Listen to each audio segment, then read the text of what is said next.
মানুষের জীবনগুলো বড় অদ্ভুত, বৈচিত্র্যময়, বিচিত্র। আমরা জীবন জীবিকার জন্য নানা রকম কাজ করে থাকি। ঠিক তেমনি এই ভাইয়ের কাজ হচ্ছে মাছের আঁশ ছড়িয়ে টাকা ইনকাম করা। বিষয়টা এইরকম যে এই বাজারে যারা মাছ কিনতে আসে তারা মাছ কিনে এই ভাইকে দেয়। এই ভাই এই মাছের আঁশগুলো ছড়িয়ে পিস করে দেয়। বিনিময়ে কিছু টাকা পায়। এভাবেই সে প্রতিদিন ১,০০০ থেকে ১,৫০০ টাকা পর্যন্ত ইনকাম করে থাকে। কথা বলে যা জানলাম।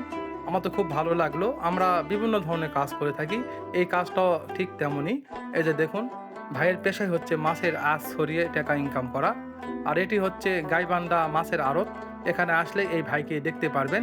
এই যে দেখুন, জীবনে ১ম বার আমি এখানে আসলাম। আসার পর এমন একটা কাজের অভিজ্ঞতা নিলাম। খুব ভালো লাগলো। এই যে দেখুন, ভাই এখানে মাছের আঁশ ছড়িয়ে পিস করে দিচ্ছে। তো খুব ভালো লাগতেছে ভাইয়ের সঙ্গে কথা বলে। আমি পুরো বাজারটা ঘুরে দেখলাম। এরপরে আরও বেশ কিছু ভিডিও ছাড়বো। অবশ্যই প্রতিটা পর্বই দেখবেন। আশা করি আপনাদের ভালো লাগবে। আর অনেক বড় একটা মাছের বাজার এই গাইবান্ধা শহরে। এই যে দেখুন, ভাইয়ের কাজটা দেখুন কীরকম। তো কথা বললাম ভাইয়ের সঙ্গে বেশ কিছু সময় ধরে। তো তিনি বলল যে প্রতিদিন ১,০০০ থেকে ১,৫০০ টাকা পর্যন্ত ইনকাম হয় এইভাবে কাজ করে। সকাল থেকে সন্ধ্যা পর্যন্ত তিনি কাজ করেন এখানে এবং নিয়মিত কাজ করেন এখানে। আপনারা যারা গাইবান্ধা শহরে আছেন তারা অবশ্যই চিনে থাকবেন এই ভাইকে। যারা চিনে থাকবেন অবশ্যই কমেন্ট করে জানাবেন। আর দেখুন কিভাবে কাজ করতেছে। তো উনি অনেক পরিশ্রম করতেছে। যদিও কাজটা কিন্তু ছোট নয়, তারপরে অনেক